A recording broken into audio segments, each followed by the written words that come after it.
Hey friends! Hello! So a lot of you have pulled your chart from theritualspot.com and come to like me, Amber, Jocelyn with questions. Especially if you've never looked at a chart before. I know for me, the first time I looked at one, I was like, what the frick are these numbers? Why are there lines?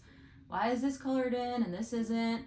And some are, I didn't know what any of it meant. And for me, it took me a long time to even scratch the surface. So, me and Amber are sitting down to really talk through when you pull that chart, what you're even looking at. So I guess if you just want to kick it off by saying like what somebody's chart is even like composed of. Yeah. And what the numbers are on the left versus the numbers on the right. Cool. Yep, I can do that. Yeah. So what you're looking at is, in the simplest way, it's your overall energetic composition. Okay. So you are seeing all different parts of the human design system put together into a map of your energy. Okay. Now, the numbers are related to what human design people call gates, which are in direct correlation to the Chinese I Ching, which is a form of ancient divination, and the hexagrams that are from it. They are the numbers that you're finding on your chart. And so you will have some on the right side, like you said. And if you're looking at your chart in front of you, I'm talking about looking at your chart and on the right-hand side, usually in most charts, those are a darker color, most frequently black, but it depends where you're pulling the chart from, who you're pulling it from. And these are called your personality gates.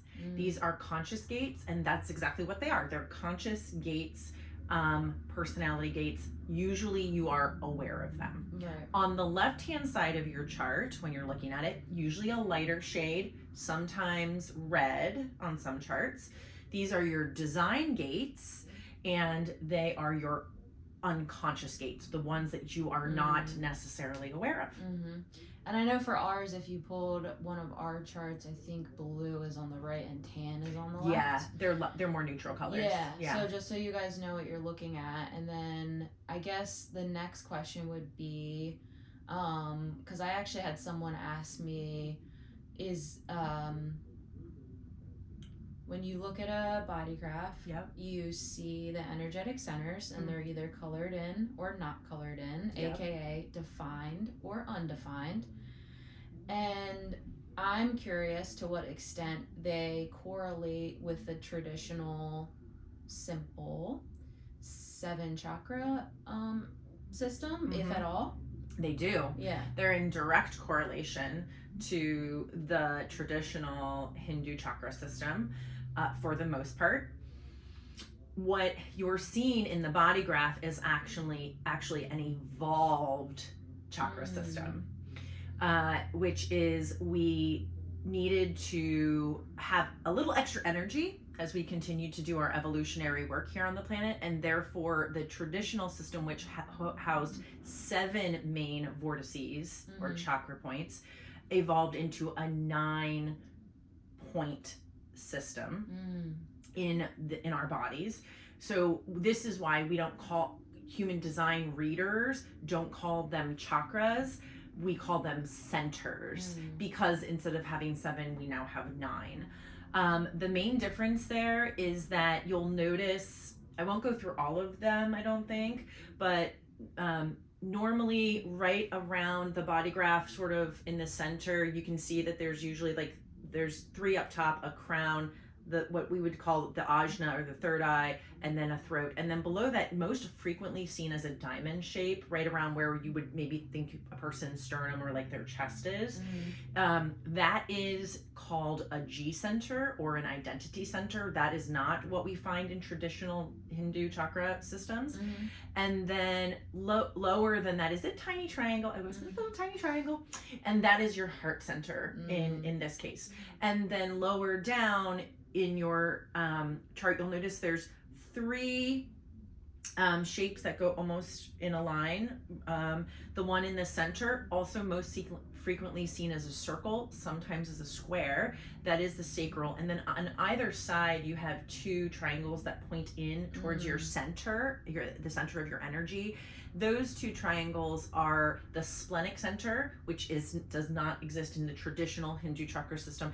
The other side is the solar plexus. And then finally, at the very bottom of your chart, you do have the root center. So that's what those are. And then next question would be somebody pulls it and some are colored in, not colored in. So defined, undefined. Yep. So maybe like can you tell me, because I know for me too, I correlated undefined or defined like almost as negative and positive. Oh yeah. Which is like obviously I know now wildly incorrect. It was just kind of like my lack of, you know, knowledge or whatever, or the words or the understanding. So tell me about what it means to have a defined versus undefined center. Energetic center. So I love that you said that. So you're looking at these shapes, these geometrical shapes on your graph, and as you just said, if it's fully colored, if it's colored in, doesn't matter what color it's colored in. If it's colored in, it's defined. A defined center, for the short version, it means it's your energy, and it is consistent, reliable energy that you always have access to. That is a defined center in the simplest discussion, and we will definitely do a deep dive on this later. For sure.